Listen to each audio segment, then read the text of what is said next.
আমার হুসাইন শহীদ হয়ে গেছে কারবালার ময়দানে, আমি যাইতেছি। আমার হুসাইন ডাক দিছে নানাজি কইয়া, আমি রওজায় থাকতে পারি নাই রে, আমি হুসাইনের দেখার জন্য নবীজি রওজা থেকে উঠা গেছি। আলেমরা সর।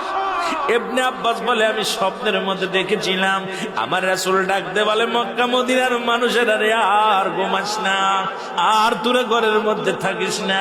আমি নবী রওজায় ঘুমাইতে পারি নাই, কান্না সহ্য করতে পারি নাই। ওদিন আমিও ফাতেমার নদীও না আমি সহ্য করতে পারি।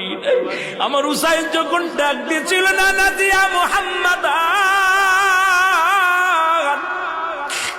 মুহাম্মাদান করে যেদিন ডাক দিয়েছিল রে, সেদিন আমি নবী রওজা থেকে পাগলের মতো উঠে কারবালা পর্যন্ত চলে গিয়েছিলাম।